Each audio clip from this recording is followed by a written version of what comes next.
मेरे प्यारे विद्यार्थियों, आज सूरदास जी द्वारा रचित पद सूरदास जी का जीवन परिचय, संक्षिप्त परिचय बताने जा रहा हूँ। जन्म सूरदास जी का जन्म सन 1448 ईस्वी में रुनकता नामक ग्राम में हुआ था। मृत्यु पारसौली ग्राम में सन 1583 ईस्वी में हुई थी। इनके पिता का नाम पंडित रामदास, इनके गुरु का नाम आचार्य वल्लभाचार्य भक्ति कृष्ण भक्ति के कवि हैं। ब्रह्म का रूप ब्रह्म रूप सगुण है। निवास स्थान श्रीनाथ मंदिर। काव्य कृतियां सूरसागर, सूरसावली, साहित्य लहरी। साहित्य में कृष्ण की बाल लीलाओं का इन्होंने बड़ा ही सुंदर वर्णन किया। योगदान, वात्सल्य वर्णन, श्रृंगार वर्णन इन्होंने किया।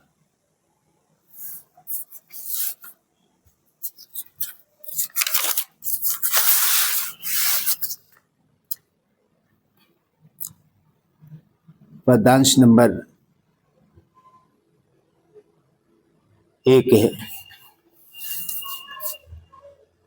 ये मोस्ट इम्पॉर्टेंट पदांश है, वेरी इम्पॉर्टेंट। 2019, 2017, 2015, 2012, 2007 में बोर्ड परीक्षा के प्रश्न पत्र में ये पदांश नंबर 1 दिया गया था। चरण कमल बंदो हरिराई, जाकी कृपा पंगु गिरु लंघे, अंधे को सब कुछ दर्शाई, बहरो सुने गुंग पुनि बोले, रंक चले सिर छत्र धराई, सूरदास स्वामी करुणा में, बार बार बंदों थे पाई। प्रस्तुत पदांश सर्वप्रथम संदर्भ लिखना है, इसके बाद प्रसंग लिखना है, तत्पश्चात हमें पदांश की व्याख्या करना है। संदर्भ में प्रस्तुत पद हमारी पाठ्य पुस्तक के काव्यखंड के पद शीर्षक से उद्धत है। ये सूरदास जी द्वारा रचित सूरसागर महाकाव्य से लिया गया है। प्रसंग, प्रस्तुत पद में सूरदास जी ने भगवान श्री कृष्ण की महिमा का वर्णन करते हुए उनके चरणों की वंदना की है। चरण कमल बंदो हरिराई। श्री कृष्ण के परम भक्त सूरदास जी श्री कृष्ण के चरण कमल बंदो हरिराई, श्री कृष्ण के कमल रूपी चरणों की वंदना करते हैं।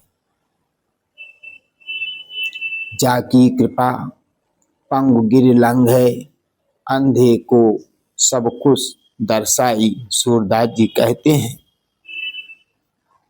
जिनकी कृपा से पंगु गिर लंघे, एक लंगड़ा व्यक्ति पर्वत को लांघ जाता है। अंधे को सब कुछ दर्शाई, अंधा व्यक्ति सब कुछ देखने लगता है। बहिरो सुने गुंग पुनि बोले, बहरा व्यक्ति सुनने लगता है, गूंगा व्यक्ति बोलने लगता है। रंक चले सिर छत्र धराई, रंक माने गरीब व्यक्ति,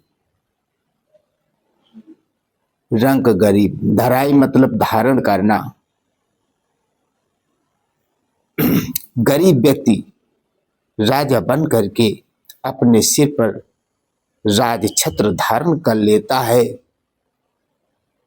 सूरदास स्वामी करुणा में, बार बार बंदों ते पाई। सूरदास जी कहते हैं, हे प्रभु, आपकी कृपा से असंभव कार्य भी संभव हो जाते हैं। ऐसे दयालु श्री कृष्ण के चरणों में मैं बार बार वंदना करता हूँ। ये पदांश नंबर 1 का भावार्थ है। पदांश नंबर 2 ये भी मोस्ट इम्पॉर्टेंट है। सभी विद्यार्थी इस पदांश नंबर 2 को समझें और इसका पुनः रिवीजन करें। पाठ्य पुस्तक में जो हिंदी माने दी है उनको भी याद करें, क्योंकि जब आप मीनिंग याद कर लेंगे तो आपको अर्थ समझने में, अर्थ निकालने में बहुत ही आसानी होगी।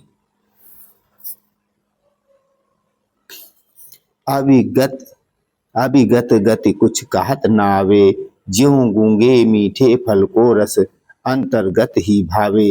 परम स्वाद सबहि सो निरंतर, अमित दोष उपजावे। मन बानी को अगम अगोचर, सो जाने सो पावे। रूप रेख गुण जाति जुगुत, बिन निरालंबित धावे। सभी विध अगम विचार ही ताते, सूर सगुन पद गावे। प्रसंग उपरोक्त पदांश में सूरदास जी ने श्री कृष्ण के कमल रूपी सगुण रूप के प्रति अपनी भक्ति भावना को व्यक्त किया है। इन्होंने निर्गुण ब्रह्म की आराधना को अत्यंत कठिन एवं सगुण ब्रह्म की उपासना को सुगम व सरल बताया है। सूरदास जी कहते हैं, अभिगत गति कुछ कहत ना आवे। सूरदास जी कहते हैं कि निर्गुण ब्रह्म की आराधना करना कठिन, उसके स्वरूप के विषय में कुछ नहीं कहा जा सकता। निर्गुण ब्रह्म की उपासना के आनंद का वर्णन कोई व्यक्ति नहीं कर सकता।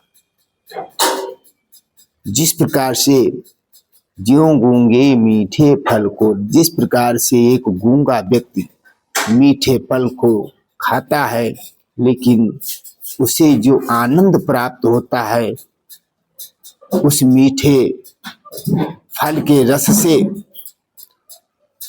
उसका वो वर्णन नहीं कर सकता। उसके स्वाद को अपने हृदय में ही अनुभव कर सकता है, अंतर्गत ही भावे।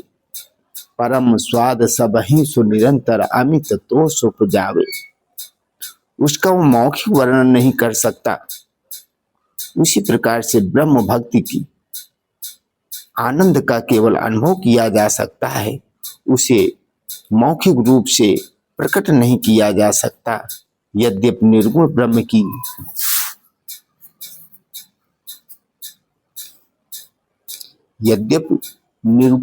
की प्राप्ति से निरंतर अत्यधिक आनंद प्राप्त होता है, जो उपासक को उसकी असीम संतोष भी उसको प्राप्त होता है। मनवानी को अगम अगोचर, सो जाने सो पावे। रूप रेख गुण जाति जुगुत, बिन निरालंबित धावे। सब विध अगम विचार ही ताते, सूर सगुन पद गावे। सूरदास जी कहते हैं, मन और वाणी के द्वारा उस ईश्वर तक पहुंचना, उस ईश्वर तक पहुंचा नहीं जा सकता जो इंद्रियों से परे है, इसलिए उसे अगम एवं अगोचर कहा गया है। जो उसे जो प्राप्त कर लेता है वही उसे जानता है। उस निर्गुण ईश्वर का ना कोई रूप है, ना आकृति है, ना ही उसके गुणों का ज्ञान है जिससे हम उसे प्राप्त कर सके। बिना किसी आधार के उसे कैसे प्राप्त किया जा सकता है। ऐसी स्थिति में भक्त का जो मन है बिना किसी आधार के यहाँ तक भटकता रहेगा, इधर उधर भटकता रहेगा, क्योंकि निर्गुण ब्रह्म तक पहुंचना असंभव है। इसी कारण सभी प्रकार से विचार करके सूरदास जी ने सगुण श्री कृष्ण की लीला के पद का गान अधिक उचित समझा है। पदांश नंबर 2 है। पदांश नंबर 3,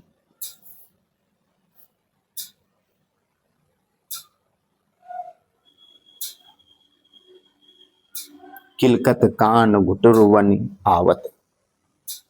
सूरदास जी कहते हैं किलकत, कान का मतलब काना, घुटुरवन माने घुटनों के बल, आवत माने आए। सूरदास जी कहते हैं कि भगवान कृष्ण किलकारी मारते हुए घुटनों के बल चल रहे। मणिमय कनक नंद के आंगन, नंद का जो आंगन है मणियों से जड़ा हुआ है।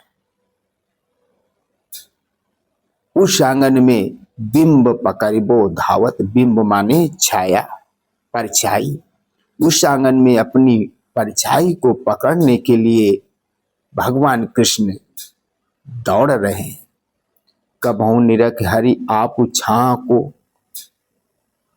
कभी प्रभु अपनी छाया को देखते हैं, कर सो पकड़न चाहत, और अपने हाथों से उस छाया को पकड़ना चाहते हैं।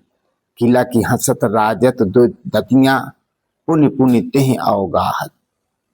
किला की हंसत राजत दो दतियां, किलकारी मार करके जब प्रभु हंसते हैं, कृष्ण हंसते हैं, पुण्य पुण्य तेह अवगाहत। अवगाहत माने दिखाना, पुण्य माने पुण्य, पुण्य मतलब बार बार। दतियां माने छोटे छोटे दांत, उनके छोटे छोटे दांत बार बार दिखाई पड़ते हैं। जब भगवान कृष्ण बाल स्वरूप में किलकारी मार करके हंसते हैं तो उनकी जो दतियां हैं, दोनों दांत हैं, वो बार बार दिखाई पड़ते हैं। कनक भूमि पर कग पग छाया, ये उपमा एक राजत। कनक भूमि पर गोस्वामी हमारे सूरदास जी कहते हैं श्री कृष्ण के हाथ पैरों की छाया उस पृथ्वी रूपी सोने के फर्श पर ऐसी प्रतीत हो रही है मानो प्रत्येक मणि में उनके बैठने के लिए पृथ्वी ने कमल का आसन सजा दिया। कनक भूमि पर कर पग छाया, यह उपमा एक राजत। उस सोने की भूमि पर पैरों की, हाथों की छाया की जो सुंदरता है, इस प्रकार से शोभायमान हो रही है मानो कमल बैठ की साजत। कर कर प्रतिपद प्रतिमन वसुधा, वसुधा माने पृथ्वी। ऐसा प्रतीत हो रहा है मानो पृथ्वी ने कमल का आसन सजा दिया हो, मानो प्रत्येक मणि में उनके बैठने के लिए पृथ्वी ने कमल का आसन सजा दिया हो। प्रत्येक मणि पर उनके कमल जैसे हाथ पैरों का प्रतिबिंब पड़ने से ऐसा लगता है कि पृथ्वी पर कमल के फूलों का आसन बिछा हो। बाल दशा सुख निरखिए सोदा, पुण्य पुण्य नंद बुलावत। बाल दशा सुख निरख यशोदा, निरख मतलब देखकर, भगवान कृष्ण की लीलाओं को देखकर माता यशोदा जी बहुत ही आनंदित होती हैं और वो बार बार नंद बाबा को बुला रही हैं। अचरा तर लय ढाकी सूर्य के प्रभु को दूध पियावत। प्रभु सूरदास जी कहते हैं कि प्रभु बालक श्री कृष्ण को माता यशोदा बालक श्री कृष्ण को अपने आंचल से ढक करके उन्हें दूध पिला रहे हैं।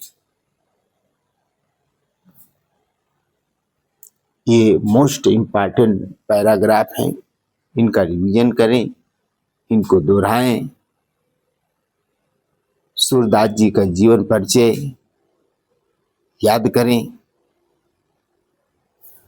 जय मां शारदे।